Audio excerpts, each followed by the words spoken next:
आदाब, मुनसिफ टीवी में आपका इस्तकबाल है और आप देख रहे हैं खबर दिन भर। पहले हेडलाइंस। सुर्खियों को पेश करने में ताउन किया है डॉक्टर ऑर्थो ऑयल के साथ साथ डॉक्टर ऑर्थो कैप्सूल्स साथ लेना ना भूलें।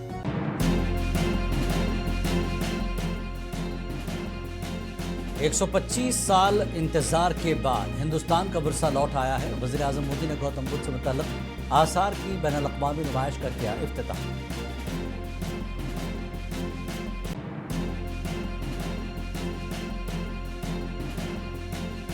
अंडमान और निकोबार में वज़ारत दाखिला की पार्लिमानी मशावरती कमेटी की मीटिंग। अमित शाह ने मवासलात और सलाहियत पर मुश्तमिल एक हिकमत अमली पर दिया जोर।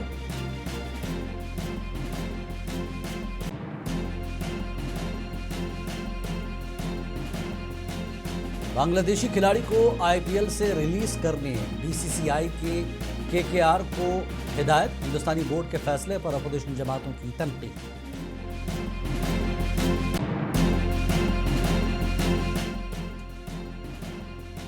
उमर खालिद की दरख्वास्त जमानत पर सुप्रीम कोर्ट पीर को सुनाएगा फैसला। जस्टिस अरविंद कुमार और जस्टिस NV अंजरैया के फैसले पर मुल्क भर की निगाहें।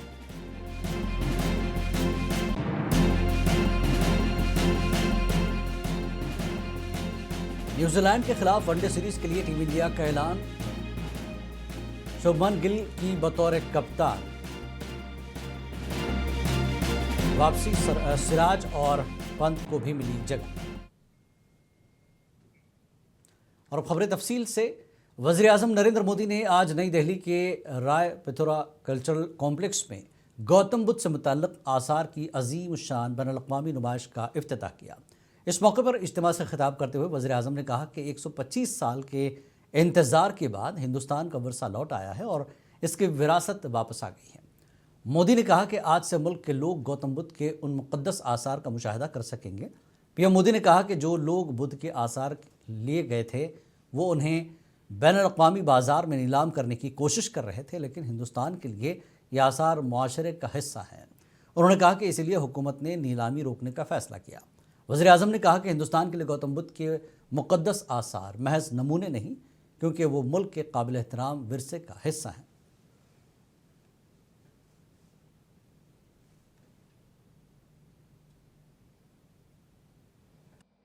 लेकिन भारत के लिए तो ये पवित्र रेलिक्स हमारे आराध्य का ही एक अंश है, हमारी सभ्यता का अभिन्न अंग है। इसलिए भारत ने तय किया कि हम इनकी सार्वजनिक नीलामी नहीं होने देंगे। साथियों, भारत केवल भगवान बुद्ध के पावन अवशेषों का संरक्षक नहीं है, बल्कि उनकी परंपरा का जीवंत वाहक भी है।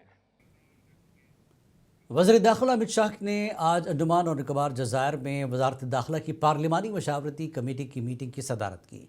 मुलाकात में कौमी सलामती और डिज़ास्टर मैनेजमेंट, साइबर सिक्योरिटी और इलाकाई इंफ्रास्ट्रक्चर के हवाले से उमूर पर तवज्जो मरकूज़ की गई। वज़ीर दाखिला ने साइबर क्राइम से निमटने के लिए हम आहंगी, राब्ताकारी, मवासलात और सलाहियत पर मबनी मुश्तमिल एक जहती हिकमत अमली पर जोर दिया। अंडमान निकोबार जज़ायर की तस्वीराती अहमियत पर एक अलग सेशन भी मुनक्किद हुआ। इस मौके पर खिताब करते हुए अमित शाह ने कहा कि PM मोदी ने गुलामी की अलामतों को ख़त्म करने की मुहिम शुरू की है। मित्र, मोदी जी ने देश भर में गुलामी की निशानियों से मुक्ति पाने का अभियान शुरू किया है और इसलिए नेताजी के नाम पर द्वीप का नामकरण, पोर्ट ब्लेयर का नाम बदलकर विजयपुरम और हमारे वीर सेनानियों के नाम पर द्वीपों का नाम रखने का काम हुआ है। और आज ये अंडमान निकोबार द्वीप समूह एक प्रकार से हमारी स्वतंत्रता, संप्रभुता, समुद्री शक्ति और आर्थिक गतिविधियों का केंद्र का प्रयोगशाला बना है। मरकजी वजीर रेलवे अश्विनी वैष्णव ने आज मुल्क की पहली वंदे भारत स्लीपर ट्रेन का मुआयना किया। इस मौके पर मीडिया से बात करते हुए वैष्णव ने कहा कि ट्रेन को रात भर और तवील सफ़र के लिए डिज़ाइन किया गया है। मरकजी वजीर ने कहा कि मुकम्मल तौर पर एयर कंडीशनर स्लीपर सर्विस को इस माह के दूसरे निसफ में गुवाहाटी और कोलकाता के दरमियान झंडी दिखाकर रवाना किया जाएगा, जिससे हिंदुस्तानी रेलवे के तहत लंबी दूरी के रेल सफ़र में एक बड़ा अपग्रेड होगा। उन्होंने मजीद कहा कि वंदे भारत स्लीपर हिंदुस्तान की नीम तेज़ रफ्तार रेल की तब्दीली के आइंदा मरहले की निशानदेही करता है, जो तेज़ सफ़र, बेहतर आराम और जदीद हिफाजती निज़ाम का वादा करता है। अश्विनी वैष्णव ने मजीद कहा कि ट्रेन जदीद तरीन मुसाफिरों की सहूलियात से लैस है, जिसमें आरामदेह स्लीपर बर्थ, खुदकार दरवाजे और जदीद बैतुल खला शामिल हैं।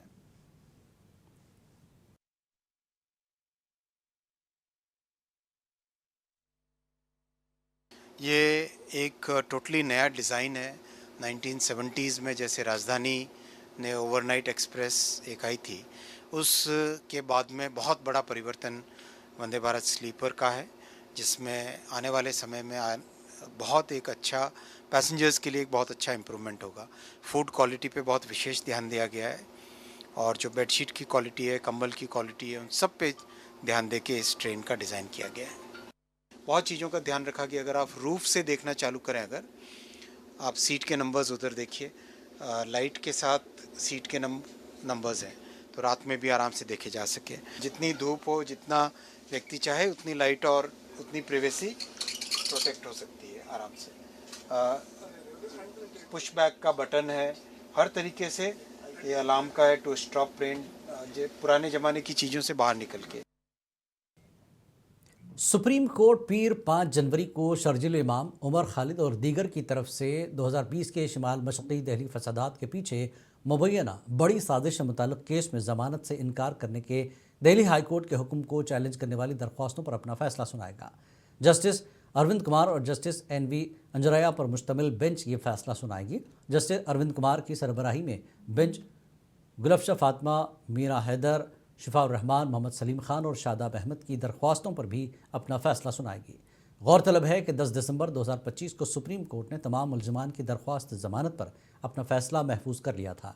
अदालत ने दोनों फ़रीक़ैन को 18 दिसंबर तक अपने दलाइल के हक़ में दस्तावेज़ात जमा कराने की हिदायत भी की है और 10 दिसंबर को होने वाले सॉलिसिटर जनरल तुषार मेहता और additional solicitor general SV Raju के दलाइल सुनने के बाद मुल्ज़िमीन की अलग अलग दरख्वास्तों पर अपना फैसला महफूज कर लिया था।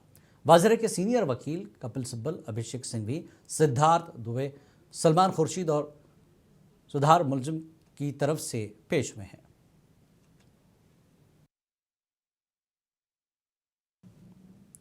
इस दौरान उमर खालिद के वालिद और मारूफ समाजी तालीमी शख्सियत डॉक्टर सैयद कासिम रसूल इलियास से न्यूयॉर्क के नवंतखब मेयर ज़ोहरान ममदानी ने एक खुसूसी मुलाकात की। इस अहम मुलाकात के पस मंज़र पर और उमर खालिद के लिए लिखे गए नोट पर उन्होंने आज मुंसिफ टीवी से खुसूसी गुफ्तगू की। मुंसिफ टीवी से बात करते हुए डॉक्टर कासिम रसूल इलियास ने मुलाकात की तफसीलात बयान की। JNU के छात्र संघ के नेता उमर खालिद, जो 2020 से जब दिल्ली में दंगे फसाद हुए थे, उसमें UAP के तहत मामला दर्ज किया गया था, वो उसमें शामिल करार दिए गए थे। वो अभी फ़िलहाल जेल में हैं। उनके वालिद से हमारे साथ ख़ास बातचीत करने के लिए मौजूद डॉक्टर कासिम रसूल इलियास साहब। हम उनसे बात करेंगे, जो अभी गुज़िश्ता दिनों अमेरिका से होकर आए हैं, काफ़ी टाइम से चर्चा में हैं मीडिया सुर्खों में। सर, क्या कहना चाहेंगे? आप अमेरिका में थे, ज़ोहरान ममदानी से आपकी मुलाकात हुई है, क्या ओवरऑल कहना चाहेंगे? देखिए, मैं अपनी बेटी से मुलाकात के लिए गया था अमेरिका। मेरी बेटी रहती है कैंसस में, तो मेरी ख्वाहिश थी ज़ोहरान ममदानी से मुलाकात करने की, 2 वजह से। एक तो ये कि उन्होंने 2023 में जो उमर खालिद का एक जेल डायरी जो शाये हुई थी, उसको एक पब्लिक प्रोग्राम में पेश किया था, पढ़ा था उसको, और वो खासी वायरल हुई। और जब वो अपनी कैंपेन चला रहे थे मेयर के सिलसिले में, उस मौके पर भी वो जेल डायरी के पन्ने जो है, जो उन्होंने पढ़े थे, वो बहुत वायरल हुआ था। तो मैं उसका थैंक्स देने जाना चाह रहा था उनको कि भाई आपका शुक्रिया अदा करने चाहता हूँ कि आपने वो पढ़ के सुनाया और वो एक बड़ा इशू बना गया है।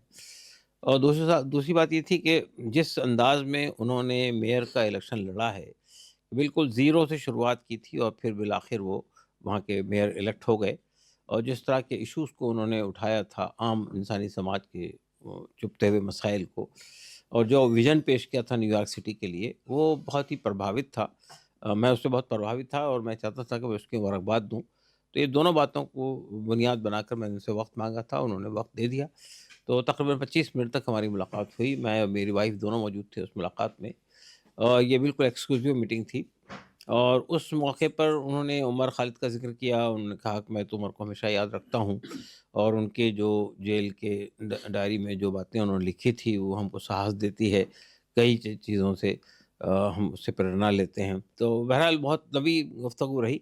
मुल्क के हालात पर भी, बैनुल-अक़वामी हालात पर भी, न्यूयॉर्क के मसाइल पर भी गुफ्तगू रही। उसके बाद फिर उन्होंने ये कहा कि मैंने उनसे ये कहा कि भई अगर आप उमर के लिए कोई तहरीर देना चाहें, तो ये मैंने किताब पेश की कि इसके ऊपर लिख दें। उनका नहीं, मैं अलग से एक लेटर दूँगा। तो उन्होंने खुद एक पेपर पे अपने हाथ से लेटर लिखा और साइन किया और मुझे दिया 3। बाज़ तंजीमों की जानिब से शदीद एहतजाज के बाद BCCI ने IPL franchise Kolkata night Riders को हिदायत दी है कि वो बांग्लादेश के फास्ट बॉलर मुस्तफ़िज़ुर रहमान को अपने स्क्वाड से रिलीज़ कर दे। BCCI के इस फैसले पर जहां एहतजाज करने वाली तंजीमों ने मसरत का इजहार किया, वहीं दूसरी जानिब कई सियासी जमातों के साथ साथ साबिक़ क्रिकेटर्स ने भी शदीद तनकीद का निशाना बनाया। उन्होंने कहा कि किसी भी खिलाड़ी को स्क्वाड में शामिल करने का हक फ्रेंचाइज को होता है, ताहम नीलाम होने वाले खिलाड़ियों की फहरिस्त BCCI खुद तैयार करती है, इसलिए इस मामले में शाहरुख खान को तनकीद का निशाना बनाना गलत है। उन्होंने कहा कि जूही चावला भी KKR की शरीक मालिक हैं, ताहम सिर्फ हिंदू होने की वजह से जूही चावला के खिलाफ कोई बयानबाजी नहीं हो रही है। कांग्रेस, TMC और दीगर सियासी जमातों के कायदीन ने BJP लीडर संगीत सोम को शदीद तनकीद का निशाना बनाया। ने जब से कॉन्स्टिट्यूशन क्लब का चुनाव हारा है, तब से वो टारगेट जो है वो अमित शाह को इनडायरेक्टली कर रहा है। ये तीर जो था उसका, वो तीर जय शाह के खिलाफ था, लेकिन डायरेक्ट नाम नहीं ले सकते, इसलिए वो शाहरुख खान का नाम ले रहा था। नहीं तो BCCI तो वैसे भी जय शाह कंट्रोल कर रहे हैं, तो फिर आने कैसे दिया? जहां हिंदुओं को मारा जा रहा है जिस देश में, उस देश का प्लेयर इन्होंने आने कैसे दिया? उसका बिडिंग कैसे हुआ? उसकी नीलामी कैसे हुई? पाकिस्तान के साथ खेलेंगे ये लोग और कहेंगे ये हमारे हाथ में नहीं है। आपका बेटा ही अध्यक्ष है ICC का, आप ही सब कंट्रोल करते हो BCCI को, लेकिन आपको पाकिस्तान के साथ खेलना है क्योंकि पैसा मिलता है। देश के स्वाभिमान के साथ कुछ नहीं। जो देश के साथ लड़ाई करता है, आतंकी भेजता है, वो सब आपको करना है, केवल पैसे के लिए करना है। और ये चुनाव नहीं हुआ, चुनाव नहीं जीत पाया, मदद नहीं की अमित शाह ने, इसलिए बेटे को टारगेट कर रहे हैं। IPL में बांग्लादेश क्रिकेटर्स के मामले पर आम आदमी पार्टी के रुकन पार्लियामेंट संजय सिंह ने अपना रद्दमल जाहिर किया। संजय सिंह ने कहा कि इस मामले में सिर्फ शाहरुख खान के खिलाफ बयानबाजी करना ठीक नहीं। उन्होंने कहा कि जूही चावला भी कोलकाता नाइट राइडर्स की शरीक मालिक है, उनके खिलाफ कोई कुछ नहीं कह रहा। आम आदमी पार्टी MP ने कहा कि सिर्फ एक बांग्लादेशी खिलाड़ी को खिलाने पर इतना हंगामा हो रहा है, जबकि वज़ीर आज़म के करीबी दोस्त अडानी हिंदुस्तान की बिजली चुराकर बांग्लादेश को दे रहे हैं, उन्हें क्यों नहीं रोका जा रहा। संजय सिंह ने कहा कि हर मामले पर हिंदू मुस्लिम करना ठीक नहीं। जैसे पहले पाकिस्तान के खिलाड़ियों पर रोक थी, तो अब तक BCCI ने रोक क्यों नहीं लगाई थी? और इसमें अकेले शाहरुख खान के बारे में बोला जा रहा है, इसमें जूही चावला भी पार्टनर हैं, उनके पति देव भी पार्टनर हैं। उनके बारे में क्यों नहीं कहा जा रहा है? हेड कोच जो है वो भी हिंदू है, उसका नाम नहीं लिया जा रहा है। तो हर चीज में ये हिंदू मुसलमान की राजनीति ठीक नहीं है, नंबर एक। और दूसरी बात, जो प्रधानमंत्री का सबसे करीबी दोस्त है अडानी, वो तो आज भी बिजली सप्लाई कर रहा है। हिंदुस्तान की बिजली चुरा के तुम अब बांग्लादेशियों को दे रहे हो, उस पर क्यों नहीं रोक लग रही? क्यों नहीं रोक लग रही? एक खिलाड़ी को शाहरुख खान ने रख लिया, वो देशद्रोही है, और शेख हसीना को प्रधानमंत्री ने रख लिया, वो क्या है? उनके लिए किस संज्ञा का इस्तेमाल करेंगे आप? मनरेगा के नाम में तब्दीली के खिलाफ कांग्रेस इस माह की 8 तारीख से मुल्क भर में मनरेगा बचाओ मुहिम शुरू करने वाली है। इस पर मरकजी वजीर गजेंद्र शेखावत ने कहा कि जब मुल्क में मजदूरों के काम के दिनों को 100 से बढ़ाकर 125 कर दिया हो, रोजगार के लिए गारंटी को मजीद सख्त कर दिया गया हो, तो इसकी मुखालफत करना समझ से बाहर है। उन्होंने कहा कि मजदूरों को दी गई इन सब सहूलतों के बावजूद कांग्रेस मजदूर मुखालिफ सरगर्मियां जारी रखे हुए हैं, तो मुल्क के अवाम देख रही है और वही इसे जवाब देगी। मजदूरों की मजदूरी के दिनों को बढ़ा करके 100 से 125 किया गया, रोजगार के लिए गारंटी को और अधिक सख्त किया गया हो, रोजगार न मिल पाने या दे पाने, सरकार न दे पाए, ऐसी परिस्थिति में कंपनसेशन का प्रावधान किया गया हो, भुगतान समय पर न हो, ऐसे समय में लेट विलंबित भुगतान के लिए ब्याज के भुगतान की व्यवस्था की गई हो, कृषि के समय में किसानों के खेती के समय में नरेगा के कारण से मजदूर मिलने का व्यवधान न हो, इसके कारण से कृषि क्षेत्र को जो है वो ताकतवर बनाने का प्रयास किया गया हो। अगर इन सब का होते हुए भी कांग्रेस पार्टी विरोध करती है, तब कांग्रेस अपने मजदूर विरोधी, किसान विरोधी और राष्ट्र के निर्माण के लिए योजनाओं में परिवर्तन के विरोधी अपने चरित्र का उद्घाटन कर रही है। देश की जनता। उत्तर प्रदेश के चीफ मिनिस्टर योगी आदित्यनाथ ने वाराणसी में तरक्याती मंसूबों और अमनो अमान की सूरत हाल का जायजा लेने के लिए एक जायजा मीटिंग की सदारत की। इस मीटिंग में रियासती वज़रा, आला ओहदेदार और दीगर मौजूद थे। इस मौके पर चीफ मिनिस्टर ने वज़ीर आज़म के पार्लिमानी हल्के वाराणसी में जारी तरक्याती मंसूबों का जायजा लिया। उन्होंने ओहदेदारों को कामों में तेज़ी लाने की हिदायत दी। इसके अलावा चीफ मिनिस्टर ने अमनो अमान की सूरत हाल से मुताल्लिक़ पुलिस के आला ओहदेदारों से बातचीत की। मरकज़ी वज़ीर पीयूष गोयल ने कांदिवली में मुंबई आश्रम स्टेट में संत मत इनवाई आश्रम का दौरा किया। इस मौके पर पीयूष गोयल ने कहा कि आज पूरी दुनिया ने देखा कि किस तरह वज़ीर आज़म नरेंद्र मोदी ने आलमी सतह पर हिंदुस्तान को इज़्ज़त दिलाई। उन्होंने कहा कि हिंदुस्तान को मईशत दुनिया की चौथी सबसे बड़ी मईशत बन गई है।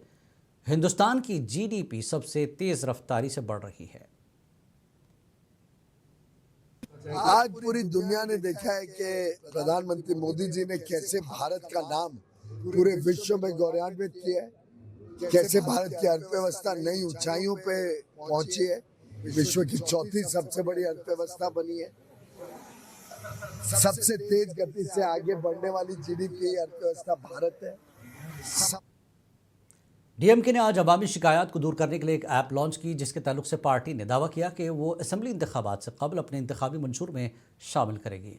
तमिलनाडु के वज़ीर आला और DMK सदर M.K. स्टालिन ने इस ऐप को चेन्नई में पार्टी के सीनियर लीडरों की मौजूदगी में लॉन्च किया, जिनमें लोकसभा MP कनिमोझी के अलावा वज़रा भी मौजूद थे। लॉन्च से पहले कनिमोझी ने कहा कि ये इंतखाबी मंशूर अवामी राय सुनने के बाद तैयार किया जाएगा।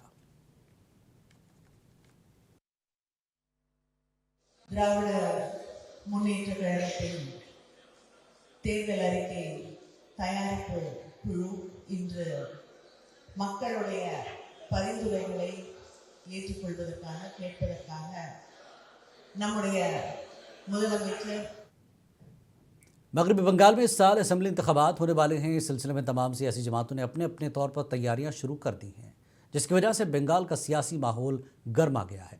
इस दौरान हुक्मरान जमात TMC को आज उस वक्त बड़ा झटका लगा जब उसके रुकने पार्लियामेंट मौसम नूर ने कांग्रेस में शमूलियत इख्तियार कर ली। उन्होंने कहा कि कांग्रेस ने हमेशा से ही ख़वातीन के लिए बहुत कुछ किया है और मुझे लगता है कि बंगाल में भी तब्दीली आनी चाहिए। वो तो दूसरी इशू है। आज जो इशू है, मैंने ज्वाइनिंग का लेकर हम यहाँ प्रेस कॉन्फ्रेंस में बैठे हैं, पर डेफिनेटली जो हमारा जो रिजर्वेशन बिल है, महिला रिजर्वेशन बिल, वो कांग्रेस पार्टी ने ही लाई थी। कांग्रेस पार्टी ज़रूर महिला को सिक्योर करने के लिए बहुत सारा काम कर रही है। डेफिनेटली मुझे लगता है कि बंगाल में भी एक चेंज आना चाहिए। कांग्रेस बहुत सेक्युलर, ओपन माइंडेड पार्टी है। मैं सरहदी इलाकों में मालूमात की तरसील को मजबूत बनाने के मकसद से एक अहम इक़दाम में हिंदुस्तानी फ़ौज ने इंतज़ामिया और मकामी बाशिंदों के साथ मिलकर जम्मू और कश्मीर के राजौरी ज़िले में एक कम्युनिटी रेडियो स्टेशन कायम किया। ये पहला कम्युनिटी रेडियो स्टेशन है जो लाइन ऑफ कंट्रोल के साथ कायम किया गया है, जिसका बुनियादी मकसद सरहद पार से फैलने वाली गलत मालूमात और प्रोपेगेंडा का मुकाबला करना है। रेडियो संगम 88.8 की शुरुआत की गई है। ये कम्युनिटी रेडियो स्टेशन जो है, इसका एक पर्पस बिल्कुल डिफरेंट रहता है।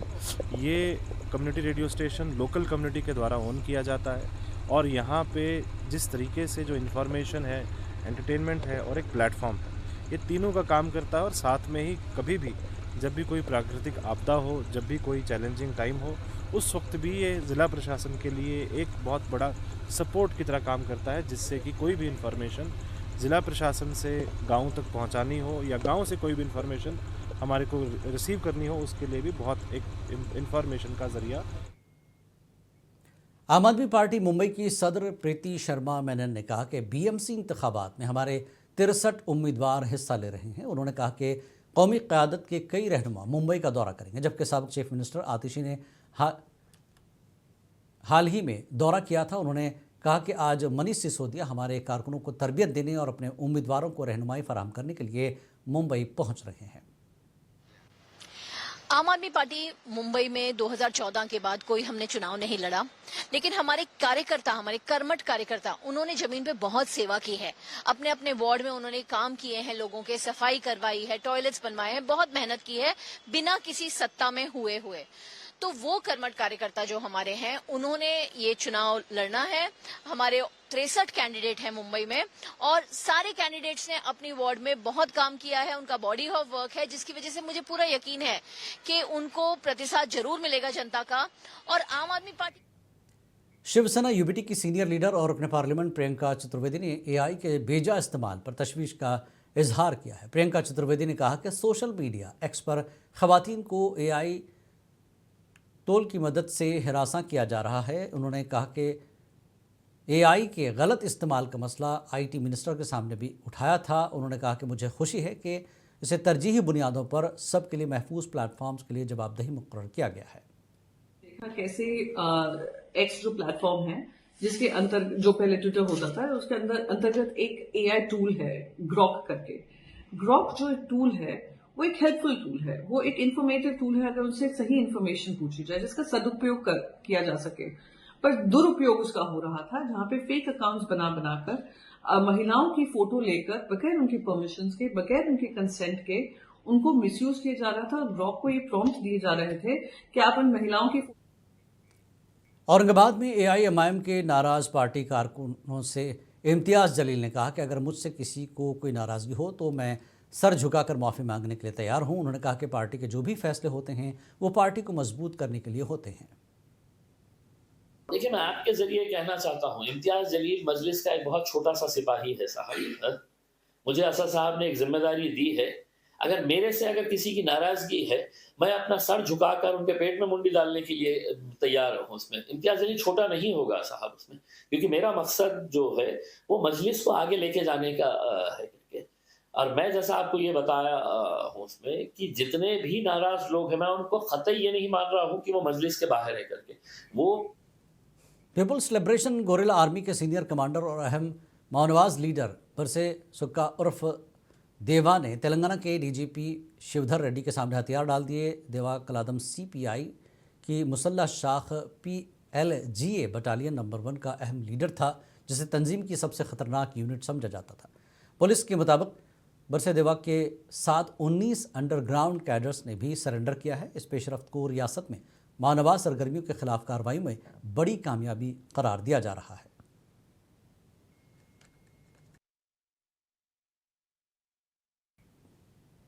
न्यूजीलैंड के खिलाफ 11 जनवरी से शुरू होने वाली 3 मैचों की वनडे सीरीज के लिए आज हिंदुस्तानी टीम का ऐलान कर दिया गया। शुभमन गिल कप्तान के तौर पर टीम में वापस हुए, जबकि श्रेयस अय्यर उनके नायब होंगे। ताहम बीसीसीआई ने वाज़ेह किया कि श्रेयस सेंटर ऑफ एक्सीलेंस से फिटनेस सर्टिफिकेट हासिल करने के बाद ही एक्शन में वापस आएंगे। नए साल का आगाज़ हिंदुस्तानी क्रिकेट शायकीन के लिए खास होने वाला है। रोहित शर्मा और विराट कोहली मैदान में वापस आएंगे। दोनों ने हाल ही में जनूबी अफ्रीका के खिलाफ 3 एक रोज़ा मैचों की सीरीज़ में शानदार कारकर्दगी का मुजाहरा किया था। अब वो एक बार फिर धूम मचाने के लिए तैयार हैं। इसके अलावा हैदराबाद के फास्ट बॉलर मोहम्मद सिराज की भी वनडे टीम में वापसी हुई है। सिराज ने आखिरी वनडे ऑस्ट्रेलिया के खिलाफ खेला था। इसके बाद उन्हें जनूबी अफ्रीका सीरीज़ के लिए आराम दिया गया था। गिल, अय्यर और सिराज को तिलक वर्मा, ध्रुव जोरियल और ऋतुराज गायकवाड़ की जगह शामिल किया गया है। ये तीनों इस टीम का हिस्सा थे जिसने जनूबी अफ्रीका को 2-1 से शिकस्त दी थी। नौजवान बल्लेबाज ऋतुराज गायकवाड़ को स्क्वाड में शामिल नहीं किया गया है। सिलेक्शन कमेटी ने हार्दिक पांड्या और जसप्रीत बुमराह को आराम दिया है। दोनों फरवरी में होने वाले T20 वर्ल्ड कप में हिंदुस्तान की नुमाइंदगी करेंगे।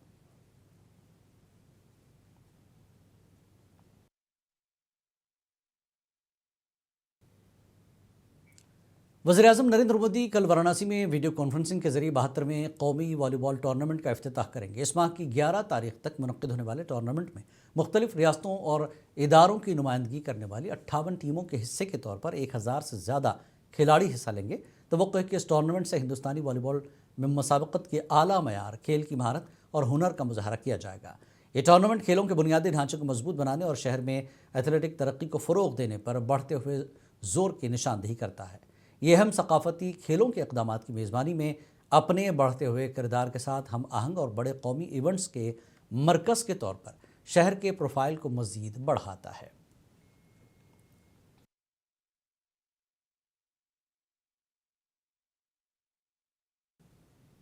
अमेरिकी नायब सदर जेडी वेंस ने हफ्ते के रोज़ कहा कि वेनेजुएला ने तस्वीर तक पहुंचने की पेशकशों को नज़रअंदाज कर दिया। उन्होंने मज़ीद कहा कि गिरफ्तार रहनुमा निकोलस मदुरो या जानने वाले नए शख्स थे कि सदर ट्रंप का मतलब क्या है। उन्होंने कहा कि सदर ट्रंप ने मुतादिद ऑफ रैम की पेशकश की, लेकिन इस सारे अमल में बहुत मनशियात की स्मगलिंग को रोकना चाहिए और चोरी शुदा तेल को रियासत मुत्तहदा को वापस किया जाना चाहिए था। अमेरिका के नायब सदर ने इस अमेरिकी जवाब पर भी बात की जो अमेरिकी कानून से मफरूर था।